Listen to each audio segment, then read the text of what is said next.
Elizabeth Scala here from elizabethscala.com.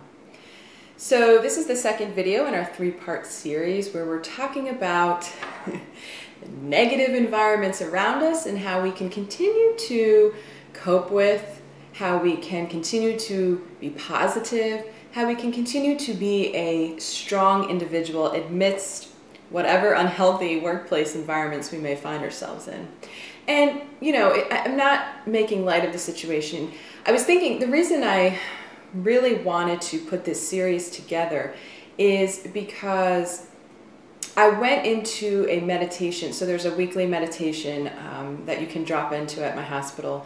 And I went to it a few weeks ago, and the folks in the room before we got started were talking about how it's all about our perspective and how we can learn from a situation, or how we can, you know, cope with stress by saying the stress is happening in this moment and then I will get through it and there'll be brighter times ahead. So, you know, very much this positive outlook on how to handle sort of our environments.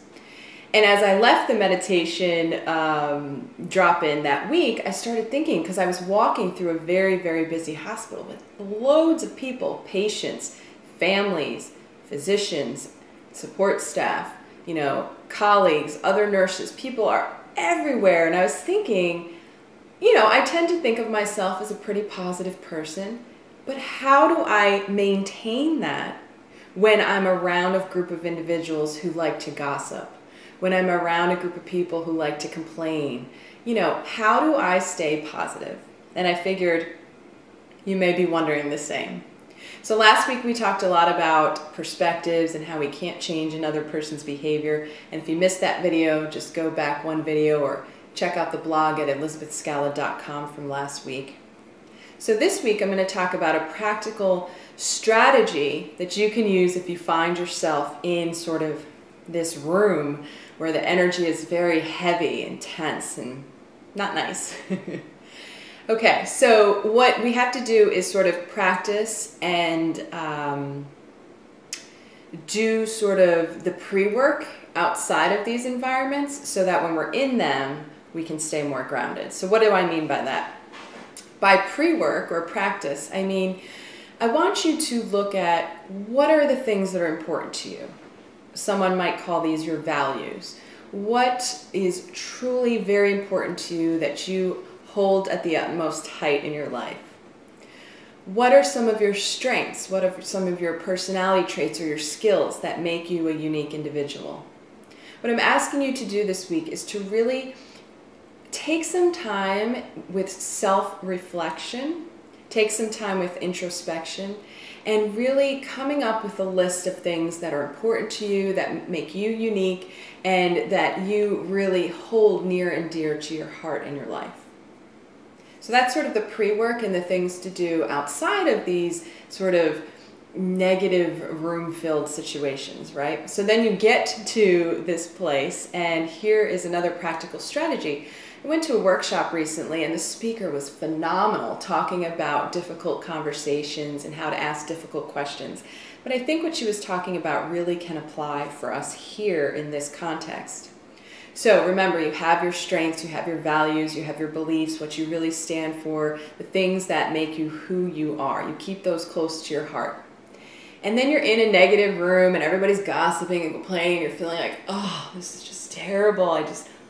It's draining me, right? What I want you to do, if you can, and you may have to practice at home with friends and family first, or even with yourself in a mirror. I want you to think of what you don't want, what you do want, and how maybe you can frame a statement to sort of switch the conversation. So here's an example. Hey guys, you know, I really don't want us to just kind of stay stuck on this conversation. I just don't want the energy to get low before we begin our shift.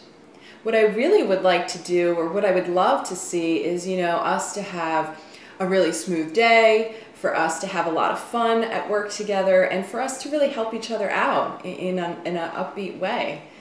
So I'm wondering if we can sort of switch the conversation here and maybe talk about, you know, what's new and good in your life, or what's exciting, or what are you grateful for? Okay, so you're going to frame, again, it takes practice, so if this is new for you, frame your conversation with what you don't want, what you do want, and then how can you shift the energy from this heavy, complaint-filled, conversation to something more looking for growth, looking for improvement, looking for change, looking for fun. Okay, so I hope you can practice this week, and next week will be tip 3 of this 3-part series. Thank you for watching, and if you're finding this video not on my website, feel free to visit us over at elizabethscala.com for more information and resources, and go ahead and sign up for my email newsletter, as I will be sending you a weekly email with many more things you can do to stay positive and have fun in the workplace. Thank you.